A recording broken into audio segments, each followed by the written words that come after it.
والحمد لله رب العالمين والصلاة والسلام على سيد الأنبياء والمرسلين محمد وآله وأصحابه أجمعين، أما بعد. أهلا وسهلا بكم أيها الإخوة الأفاضل في هذه السلسلة المباركة، في سلسلة المحاضرات التي بدأها المعهد الإسلامي العربي قبل سنتين تقريبا، وهذه السلسلة المباركة لا زالت مستمرة والحمد لله. ويحلو لي أن أذكر في هذه المناسبة السارة نبذة عن المعهد الإسلامي العربي.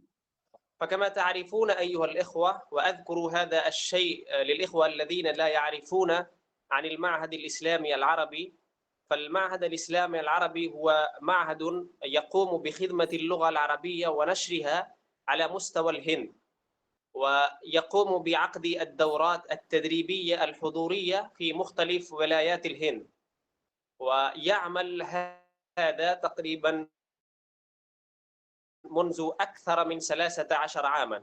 هذا المعهد الإسلامي العربي بدأه الشيخ محمد شرف عالم القاسمي حفظه الله قبل أكثر من 13 عاما تقريبا، وفي هذه الآونة يدير هذا المعهد الإسلامي العربي نجله البار الشيخ محمد حماد الكريمي الندوي حفظه الله.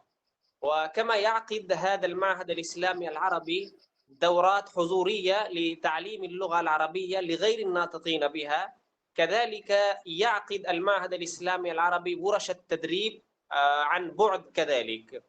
ومن هذه النشاطات سلسلة المحاضرات، وقد بدأنا هذه السلسلة قبل سنتين تقريبا ولا زالت مستمرة. فنرحب بكم في هذه السلسلة، في سلسلة المحاضرات الثامنة التي نستضيف فيها الأديب الكبير الشيخ راشد علي القاسمي حفظه الله، هو من تلامذة الأديب الكبير العلامة وحيد الزمان القاسمي الكيرانوي رحمه الله. الشيخ راشد علي القاسمي حفظه الله هو تخرج في دار العلوم ديوبند، ثم عمل كمترجم في السفارة العمانية بنيو دلهي، وبعد التقاعد التفت إلى تصنيف الكتب، فألف كثيرا من الكتب المهمة لتعليم اللغة العربية ولا سيما لطلاب المدارس الهندية. فمن أهم الكتب التي ألفها وصنفها شيخنا وضيفنا الشيخ راشد علي القاسمي نافذة على العربية.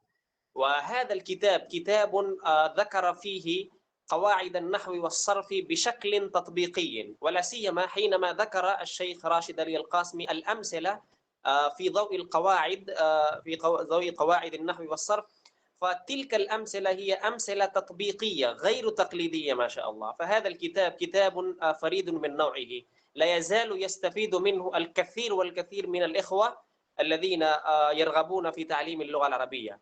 وكذلك الشيخ هو عرف ولا يزال يعرف بمجلته المشهورة اسمها اقرأ، وهذه المجلة وإن احتجبت في غضون 4 أو 5 سنوات من صدورها، ولكنها تركت أثرا كبيرا في قلوب الطلاب والعشاق للغة العربية.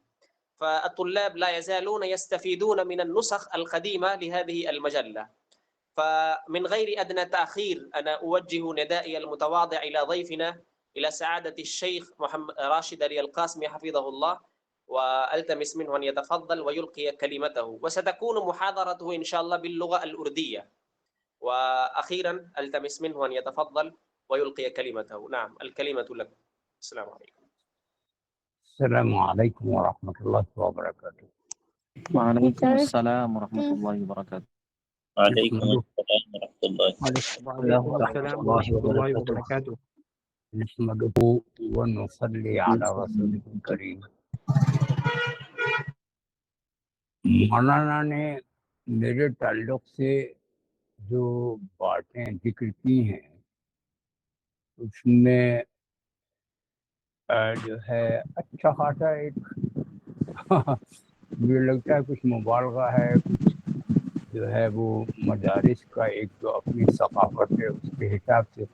میں اتنا ایک عام تھا، ایک عربی کا طالب علم ہوں اور طلباء سے متعارف ہوتا رہا ہوں 2002 سے، اور میرے کچھ اس لائن سے ترجمہ وغیرہ کا کام کرنے کی وجہ سے کچھ اچھا خاصا ایک ربط ہے اور اس سے درک ہے تھوڑا بہت، تو میں اپنے ان تجربات اور اپنے اس درک میں آپ لوگوں کو شریک کروں گا۔ ہو سکتا ہے کہ آپ اس سے فائدہ اٹھائیں، اور بہرحال عربی زبان جو ہے اس وقت جو ہے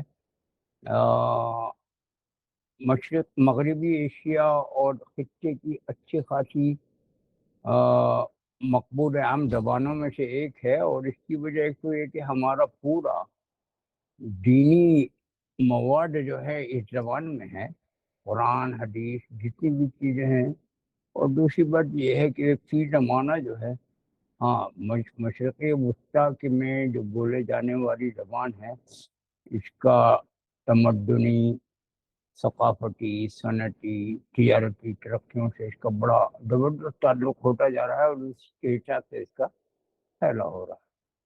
تو ہم جو ہے ہم اور آپ ساتھ مل کے اس زبان کو اس کے وسیع تر تناظر میں اگر سیکھیں گے تو انشاءاللہ اس سے جو ہے ہمیں دعوتی بھی فوائد ہوں گے، اور معاشی فوائد بھی ہوں گے، اور سماجی فوائد بھی ہوں گے۔ اور میں کوشش کروں گا، میری یہ آن لائن ایک پہلی مرتبہ کوئی موجودگی ہے، تو اس میں کہیں لغزش لسانی ہو یا کوئی اونچ نیچ ہو تو اس کو آپ درگزر کریں۔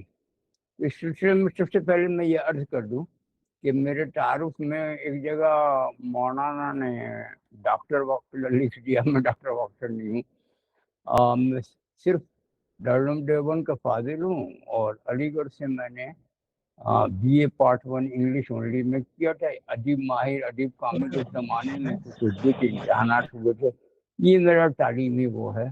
ہاں البتہ ترجمے کی دنیا میں میں نے بہت سارے کام کیے ہیں، ثقافت الہند میں 60-70 مضامین کا میں نے ترجمہ کیا، اور جو ہے ایم جے اکبر کی ایک کتاب تھی تحت ظلال السیوف، ان کا انگلش میں انڈر دا شیڈو آف سورڈس، اس کا جو ہے 180 صفحے میں نے ترجمہ کیے تھے 300 صفحے کی کتاب میں، اور جو ہے بہت سارے کام کیے ترجموں کے تعلق سے۔ اس کے علاوہ مولانا نے بتا دیا کہ کچھ عربی وغیرہ کے کام بھی کیے ہیں۔ تو بہرحال عربی زبان ہمارے لیے، ہم مدارس کے طلباء کے لیے ایک اجنبی زبان اس عنوان سے تو نہیں رہتی کہ ہم بالکل شروع میں جب مدرسے میں جاتے ہیں تو حروف تہجی، ان کی آوازیں اور حروف علت اور تشدید اور جزم وغیرہ سے ملانے کے طریقے سارے سیکھ جاتے ہیں، تو تلفظ کا بہت بنیادی مسئلہ حل ہو جاتا ہے۔ حروف کو ملا کر ان سے جو آوازیں بنتی ہیں، لفظ، الفاظ اور کلمات بنتے ہیں، ان سے بھی ہم بہت اچھی طرح واقف ہو جاتے ہیں پہلے ہی مرحلے میں۔ دوسرے مرحلے میں جو مدارس کا ابتدائی تعلیم کا مرحلہ ہے، اس میں ان الفاظ کی مختلف شکلوں اور ان شکلوں کو، ان الفاظ کو ایک دوسرے سے ملانے کے بہت سارے طریقے ہم جان لیتے ہیں۔ اس سے جو ہے ہماری گویا کہ عربی کی بنیادیں جو ہیں وہ میزان اور نحویر اور حجات النحو کے مرحلے میں جو ہے اچھی خاصی مضبوط ہو جاتی ہیں، اور ان بنیادوں کے اوپر جو عمارت کھڑی کرنی ہوتی، تو مدارس کے اندر عموماً چونکہ عربی دانی اور عربی سیکھنے کا جو عمل ہے، اس کا پورا مقصد جو ہے وہ دینی لٹریچر یعنی قرآن، حدیث، اصول فقہ وغیرہ، منطق اور دوسرے موضوعات جو چونکہ عربی میں ہوتے ہیں تو ان کا تعلق فہم تک رہتا ہے۔ ہم لغت شادی نہیں کرتے، اپنی یعنی عربی کو بحیثیت ایک زبان کے اس طرح نہیں سیکھتے کہ اس میں ہم اپنے آپ کو مختلف جو ہے موضوعات کے اوپر جو ہے تحریری یا تقریری طور سے اپنے مافی ضمیر کو عربی میں ظاہر کر سکیں۔ ہماری کوشش یہ ہوگی کہ اس تدریسی خطاب میں اور اس کے بعد ہونے والی دوسرے تدریسی خطابات میں ہم کچھ چیزیں آپ کو پڑھ کے سنائیں، کچھ باتیں بتائیں اور جو الفاظ ہمارے سامنے آئیں ان الفاظ کے استعمال، محل استعمال وغیرہ، طریقہ استعمال، ان کے جو ہے مشتقات وغیرہ سے آپ کو واقف کرائیں، آگاہ کرائیں۔ تو اس کوشش سے اگر آپ کو فائدہ نظر آئے اور ایسا لگے کہ یہ مفید ہے تو اس کو جاری رکھیں گے انشاءاللہ الرحمن۔ اور امید ہے کہ آپ کو چونکہ نافذہ اور اقرا سے فائدہ ہوا ہے تو اس طریقے سے بھی فائدہ ہوگا۔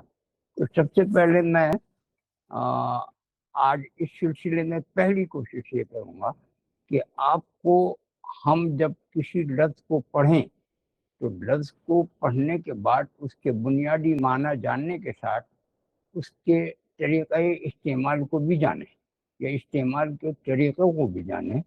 مطلب اگر میں ایک لفظ الحرس الثوری، کیا یہ اسم ہے یا صفت ہے؟ اسم ہے تو اس کے ساتھ میں کون سی صفت لاؤں، ان کو کون سے افعال کے ساتھ استعمال کروں، اور اس کے اگر کوئی بہت ہی قریب کے مزید سی کے ابواب ہیں تو ان کے بارے میں جان کے ان کے استعمال کو جانیں۔ ہاں تو چلیے، میرے خیال سے میں نے اچھا خاصا آپ کو اپنے مقاصد سے واقف کرا دیا، تو میں ایک چھوٹا سا عنوان پڑھتا ہوں آپ کے سامنے۔ اس میں ایک بات کہ خاص طور پہ یہ کہنا ضروری ہے کہ اگر کسی لفظ کے استعمال اور اس کے مفہوم کو میں یہاں بتاؤں اور آپ نے اس سے پہلے اس کو مثالوں کے ساتھ اقرا میں پڑھا ہو یا کہیں نافذہ میں پڑھا ہو تو اس کو توارد سمجھیے۔ مطلب اگر میں خطہ ایک لفظ ہے تو خطہ کو جب میں اس کو منصوبہ کے معنی میں بتاؤں تو میں ظاہر سی بات ہے کہ وضع الخطہ اور رسمہ الخطہ کو میں جو ہے وضع اور رسمہ ہی بولوں گا۔ ایسا نہیں ہے کہ میں اس میں جو ہے کچھ اور نئی چیز لاؤں گا، تو کہنے یہ تو وہاں بھی بتا چکے، تو لیکن ان کی تعداد محدود ہے جنہوں نے اقرا پڑھا ہے یا اس طرح کے، تو میں اس لیے اس کو بالکل ایک نئی کوشش سمجھ کے ہر لفظ کو یا ہر ضروری لفظ کو اس کے متعلقات کے ساتھ بتا کے اور اس کی امثلہ کی روشنی میں آپ کو اس کے استعمال کے طریقے بتانے کی کوشش کروں گا۔ اور دعا کیجیے کہ ربی یسر ولا تعسر وتمم بالخیر، آپ کے لیے بھی اس کو فائدہ مند بنائیں اور میرے لیے بھی آخرت میں باعث اجر بنائیں، آمین۔ دیکھیے پہلا عنوان کیا ہے حضرت؟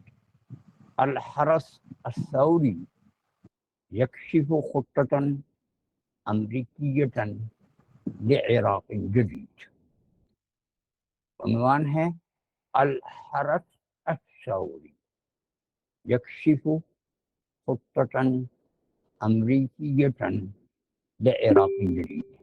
بظاہر اس عنوان میں کوئی ایسا لفظ نہیں ہے جس کے مفہوم کو سمجھنے میں دقت ہوتی ہے، جیسے الحرس الثوری پاسداران انقلاب جو ایران کے ہیں، یکشف انہوں نے انکشاف کیا ایک ایسے امریکی منصوبے کا جو تیار کیا گیا ہے ایک جدید عراق کے لیے۔ عراق کی جو ہے اس کو جو ہے تقسیم در تقسیم کر کے اور اس کو ایک نیا عراق جو ہے وحدانی فیڈرل شکل میں بنائے جانے کا۔ تو یہ اس کا ایک مختصر سا مفہوم ہے۔ لیکن ہم جب جو ہے الحرس الثوری کے معنی کو جان لیتے ہیں تو یہ معنی جاننا جو ہے اس کے ساتھ اگر ہم کچھ اور ضروری چیزیں بھی جان لیں تو یہ الحرس جو ہے پھر ہمارے لیے بہت ایک مفید لفظ بن جاتا ہے، اور اس کو ہم جو ہے بڑے آرام سے دوسرے سیاقات میں استعمال کر سکتے ہیں۔ سب سے پہلے ہم جو ہے کسی لفظ کے صحیح مفہوم تک پہنچنے کے لیے اس کے ثلاثی کی طرف متوجہ ہوتے ہیں۔ ایک تو یہ دیکھتے ہیں کہ وہ کون سے باب سے، اور دوسرے یہ کہ ہم اس کو اسم کی شکل میں دیکھیں تو کس فعل کے ساتھ استعمال کر سکتے ہیں، کون سی صفت اس کے ساتھ لا سکتے ہیں، اور اگر صفت کی شکل میں دیکھیں تو ہم یہ غور کریں کہ اس کے ساتھ موصوف کون سے آتے ہیں اور اس صفت کی تشکیل یا اس کی جو ہے اس کا اساس یا بنیادی مادہ کیا ہے، ان چیزوں پر غور کریں تو وہ بہت فائدہ مند عمل ہو جاتا ہے۔ پھر وہ لفظ مختلف متعلقات کے ساتھ ہاں ہمیشہ کے لیے آپ کا ہو جاتا ہے اور آپ بے تکلفی سے اس کو اپنی زبان میں استعمال کر لیتے ہیں۔ تو آئیے پہلا لفظ دیکھتے ہیں، الحرس۔ حرس یحرس، حرسن، سین سے ہے یہ، حرس یحرس حرسن، ہاں، وحراستن، وحراستن، اس کا بنیادی مفہوم ہے پہرا دینا، نگرانی کرنا، حرس یحرس۔ اب پہرا دینا، نگرانی کرنا ایک لفظ بن گیا، اس میں فاعل حارس پہرے دار اور نگراں یا چوکی دار یا پاسبان کے لیے آپ جو ہے اس کو استعمال کر سکتے ہیں، اس میں کوئی دقت نہیں ہے۔ تو خیر، حرس کے بارے میں بتایا میں نے آپ کو کہ حرس یحرس حرسا وحراستن باب نصر۔ الحرس الثوری، یہ ایرانی انقلاب کا جو پاسبان ایک دستہ ہے، اب یہ الحرس، الحرس الشخصی، الحرس الجمہوری، ریپبلکن گارڈ جو عراق کے تھے، تو اس کو گارڈ اور پاسبان یا دربان وغیرہ کے لیے استعمال کرتے ہیں۔ لیکن حارس دربان کو جو بولتے ہیں اس کی جمع حراس ہوتی ہے، اور حارس جب دستے کی شکل میں اس کی جمع استعمال ہوتی ہے تو حرس کی، حرس کو۔ اچھا، یہ حرس جو ہے اس کی یہ صفات جاننے کے بعد آپ یہ دیکھیے کہ انشاء الحرس الحدود، سرحدی حفاظتی دستہ کو وجود دیا۔ شکل الحرس الملک، شاہی حفاظتی دستے کی تشکیل کی، تو وجود میں لانا اور اس کو بنانا، اس کے لیے اس طرح کے جو افراد کے مجموعے ہوتے ہیں ان سب کے ساتھ شکلہ یا انشا استعمال کرتے ہیں۔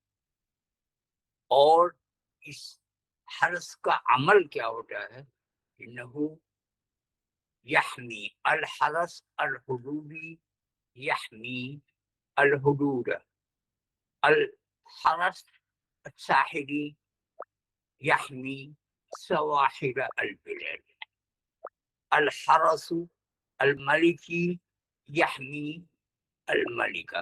تو اس طریقے سے ہم جو ہے تین افعال اس کے ساتھ جان لیتے ہیں اور کچھ صفات جان لیتے ہیں، تو پھر یہ الحرس جو ہے ایک ایسا لفظ بن جاتا ہے جس کو جب بھی اس سے واسطہ پڑے، جس سیاق میں بھی واسطہ پڑے، اس کو استعمال کرنے میں دقت نہیں ہوتی۔ اس کو اردو میں ہم جو ہے حفاظتی دستے بولتے ہیں، اور انگریزی میں گارڈز اس کے لیے زیادہ عام طور پر مستعمل۔ تو یہ الحرس کے بعد دوسرا لفظ ہے حضرت الثوری، الثوری، الثورہ، سار یسور ثورا، اٹھ کھڑا ہونا، سارا یسور ثورا، اٹھ کھڑا ہونا، جوش میں آ جانا، جیسے مفاہیم کے ادائیگی کے لیے استعمال۔ یہ فعل، اس سے بہت مشہور لفظ الثورہ، الثورہ انقلاب کے لیے آتا ہے، اور یہ ثورہ انقلاب کے لیے جب بولا تو اس ثورہ کو ہم صفت بنا دیا الثوری کر کے۔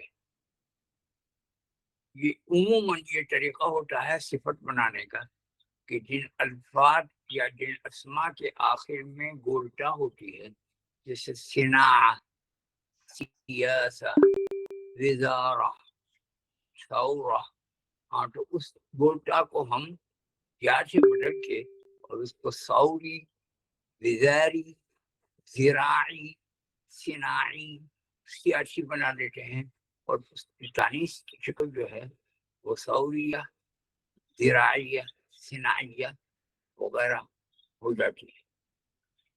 تو اس الثوری کو میں نے حرف کی صفت بنا کے استعمال کیا. اور ثورہ کا مجھے مفہوم معلوم ہے انقلاب. انقلاب جو ہے اس کے لیے جب میں ثورہ لاتا ہوں تو انقلاب جو ہے ثورہ اسم انقلاب ہوتا ہے, انقلاب برپا کیا جاتا ہے, اور انقلاب جو ہے چلتا رہتا ہے. انقلاب کبھی اکثر پر تشدد ہوتا ہے, اور انقلاب جو ہے وہ عوامی ہوتا ہے, طالب علموں کی طرف سے انقلاب ہوتا ہے, یا صنعتی انقلاب ہوتا ہے, تعلیمی انقلاب ہوتا ہے, اور سماجی انقلاب ہوتا ہے.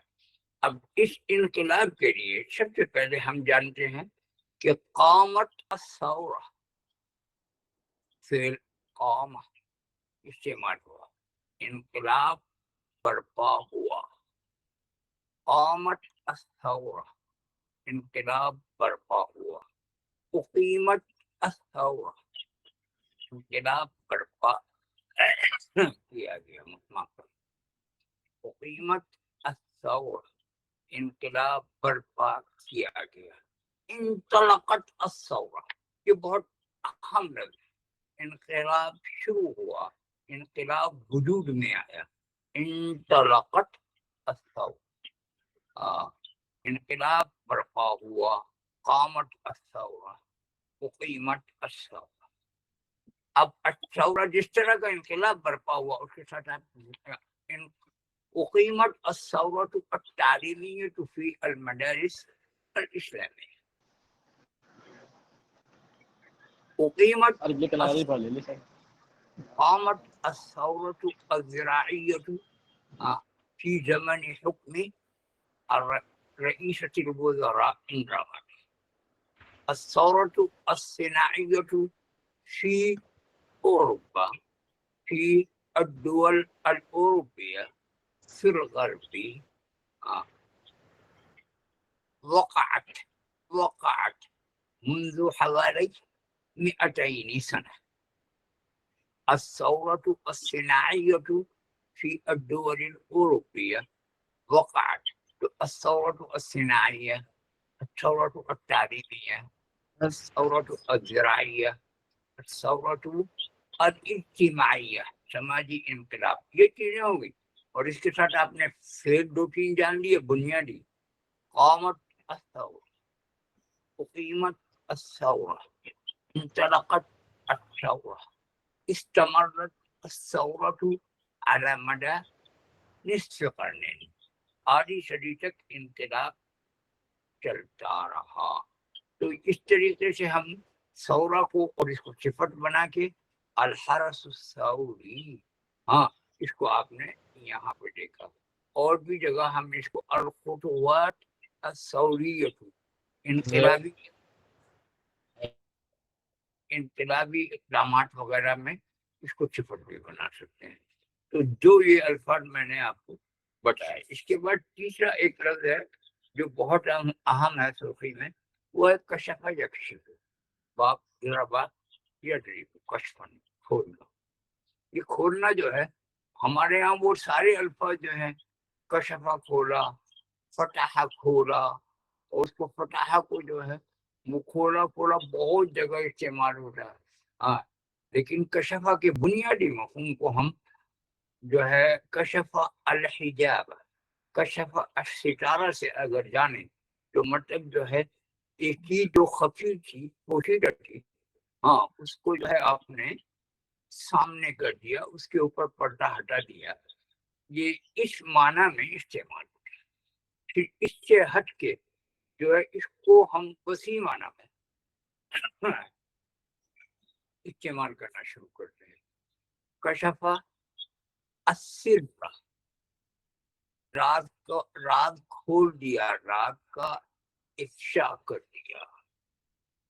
کشفہ الخطہ السریہ, پوشیدہ منصوبوں کو کا بھانڈا پھوڑ دیا, کھول دیا.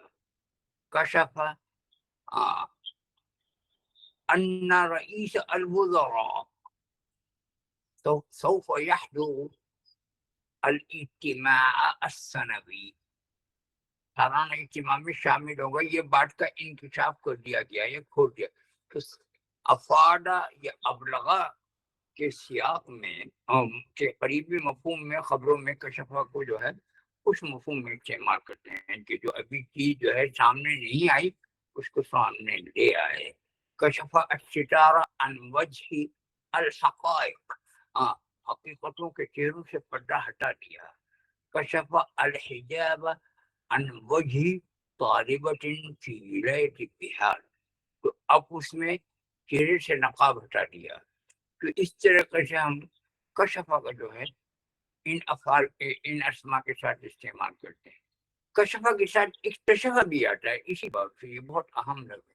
لیکن کشفہ کا مطلب تو جو ہے کوئی چیز جو ہے خفی تھی، اس کے پیچھے جو مقصود تھی اس چیز کو ہم نے سامنے کر دیا، اس کو جو ہے ہٹا دیا.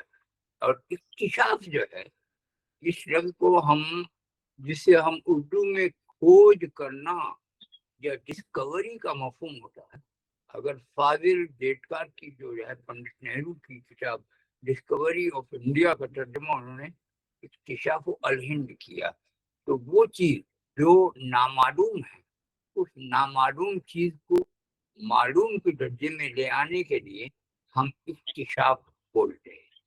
اکتشفہ البترول فی پاکستان، اکتشفہ البترول فی پاکستان، پاکستان میں تیل ملا. تو تیل کی کھوج ہوئی.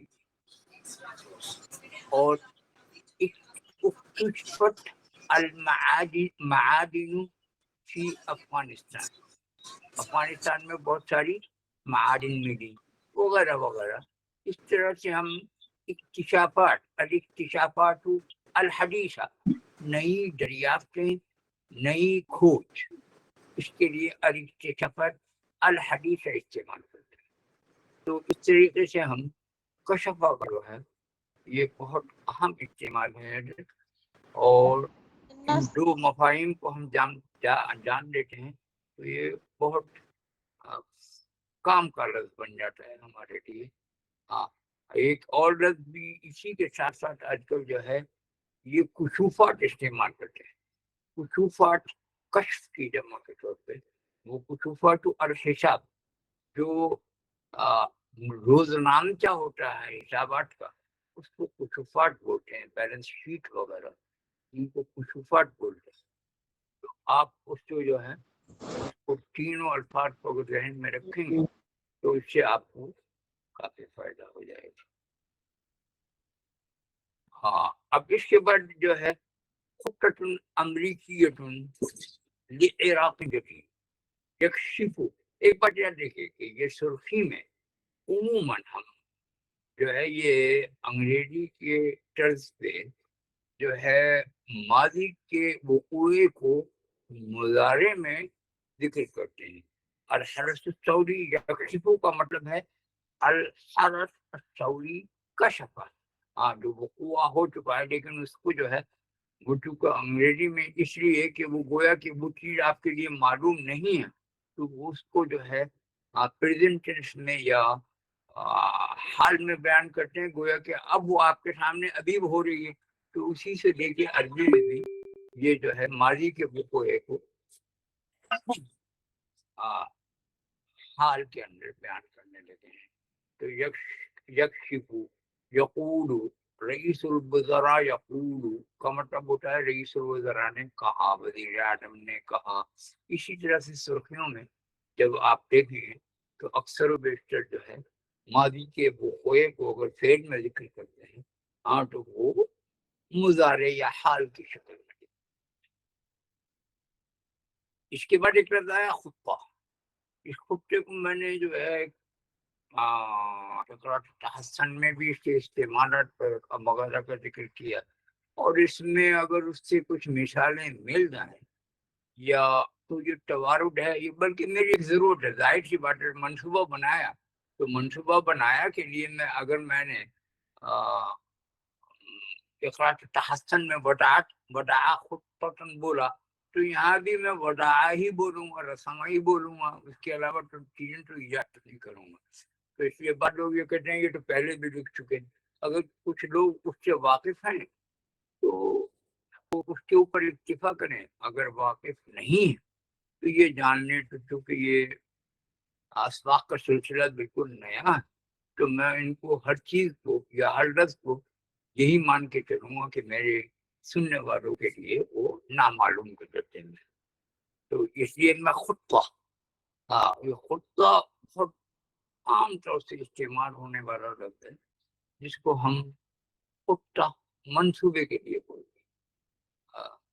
یہ خطہ جو ہے یہ خطہ اسم ہے، اور اسم کے ساتھ اس کی جو ہے بہت ساری تعلیمی منصوبہ، خطۃ تعلیمیہ، خطۃ تعلیمیہ، ترقیاتی منصوبہ، خطۃ تنمویہ، خطۃ تنمویہ، خطۃ انمائیہ، یہ بھی بولتے ہیں. اب بہت آسان ہو جاتا ہے. تجارتی منصوبہ خطۃ تجاریہ، زرعی منصوبہ خطۃ زراعیہ، صنعتی منصوبہ خطۃ صناعیہ وغیرہ وغیرہ. آپ اس کو جہاں بھی لگائیں گے تو یہ خطہ آپ کے کام آئے. تو خطۃ تنمویہ، خطۃ انمائیہ، خطۃ اقتصادیہ، خطۃ سیاسیہ، مماثلۃ القائمۃ طویلۃ. اور خطہ جو ہے اس کو ہم کیا کرتے ہیں؟ خطے کو بناتے ہیں، منصوبے کو بناتے ہیں، منصوبے پر عمل درآمد کرتے ہیں، منصوبے کو مؤخر بھی کر دیتے ہیں. تو اب وہ مؤخر کرنا، بنانا، اس کے لیے ہمیں ایک دو تین شعر معلوم ہو جائیں تو بآسانی آپ تحریر میں، تقریر میں، دونوں میں خطے کو استعمال کر سکتے. خطۃ جمع خطۃ. اگر کہیں میں پہلے حرف کی حرکت میں غلطی کروں، اگر اس کی جمع خطت ہو تو آپ اس کو صحیح کر دیجیے. میں عموماً کبھی کبھی اس طرح کے جو ہے وہ تحفظ ہوتا ہے تو اس میں جو ہے میں دیکھتا نہیں ڈکشنری میں، اور وہ چونکہ زیادہ تر لکھنے میں ہوا تو مجھے لکھتے وقت پہ اس کی فکر نہیں ہوتی کہ خطت ہے یا خطت ہے، تو میں دیکھتا نہیں. تو کبھی کبھی خطۃ جمع خطۃ یا خطت. اب اس میں جو ہے منصوبہ بنایا، ودع خطۃ، رسم خطۃ. کاغذ کے اوپر کوئی منصوبہ بناتے ہیں تو ودع خطۃ، رسم خطۃ. اور منصوبے پر عمل درآمد کیا تو نفذ الخطۃ، نفذ الخطۃ، قام بتنفیذ الخطۃ. منصوبے پر عمل درآمد ہو گیا، تم تنفیذ الخطۃ، تم تنفیذ الخطۃ. تو رسم الخطہ، ودع الخطہ، نفذ الخطہ، قام بتنفیذ الخطہ، تم تنفیذ الخطہ. اب یہ تین چار افعال کے ساتھ آپ اگر خطہ کو جان جائیں گے تو پھر اس کے بعد خطۃ تعلیمیہ. اب مدرسے نے ایک تعلیمی منصوبہ بنایا تو کیا کیا؟ ودعت المدرسۃ خطۃ تعلیمیہ. حکومت نے اقلیتوں کی ترقی کے لیے ایک منصوبہ بنایا. رسمت الحکومت خطۃ تنمویۃ للاقلیت. رسمت الحکومت خطۃ تنمویۃ للاقلیت. جو ہے مدرسے نے ایک تعمیری منصوبہ بنایا. ودعت المدرسۃ خطۃ بنائیۃ، خطۃ انشائیۃ، خطۃ بنائیۃ، خطۃ تنمویۃ. تو اس طریقے سے آپ جو ہے خطہ کو جو ہے اپنے جملوں میں بآسانی استعمال کرتے مفاہیم کو ادا کر سکتے ہیں۔ اس کے بعد لعراق جدید، جو عنوان کے آخری دو الفاظ ہیں کہ لعراق جدید، العراق، اس کو ہمیشہ جب ایک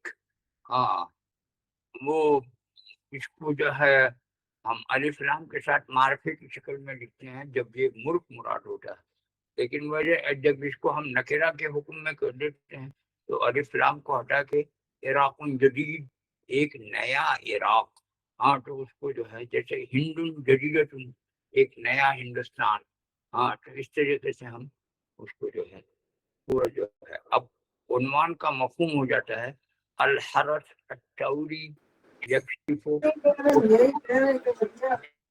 خطۃ امریکیۃ لعراق جدید، یہ عنوان ہو گیا۔ حضرت اگر آج یہیں تک کہ ہم اکتفا کریں تو اگر آپ کو اس سے یہ لگے کہ یہ میری کوشش جو ہے وہ فائدہ مند ہے اور طلبا اس میں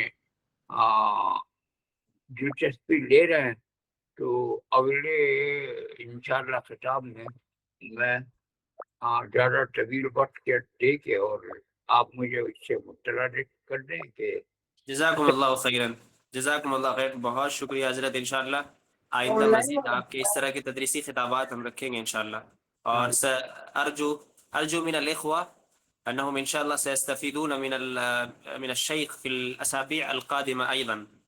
ستستمر هذه السلسله المباركه ان شاء الله، ونشكر سعاده الضيف الشيخ راشد علي القاسمي من سويداء القلب على انه اتاح لنا فرصته القيمة المباركة وألقى المحاضرة القيمة، وأرجو أن تستمر هذه السلسلة، سلسلة الاستفادة من تجاربه اللغوية، فجزاكم الله خيرا. أشكره مجددا أصالة عن نفسي ونيابة. أشكرك شكرا جزيلا، إنكم سمعتم إلى ما استمعتم إلى ما قلت لكم وإلى جميع التفاصيل التي أنا لا أعرف أن هذه التفاصيل ضرورية بالنسبة لكم أم لا، ولكنني بس أعرف هذا النص الموجود أمامي وإنني أستفيد منه، وإنني أريد إنني يعني أركز الاهتمام على أن أنقل تجاربي إليكم، ربما تكون مفيدة لكم أو وإن لم تكن مفيدة فاتركوها، ولكن أرجوكم أن تخبروني بهذه الأشياء كلها في المستقبل. إن شاء الله سأخبر بكل التفاصيل في المرات القادمة إن شاء الله. وهذه المحاضرة فتحت لنا آفاقا جديدة في سبيل تعلم اللغة العربية، إن شاء الله سنستفيد من إن شاء الله. جزاكم الله خيرا. السلام عليكم. وعليكم السلام.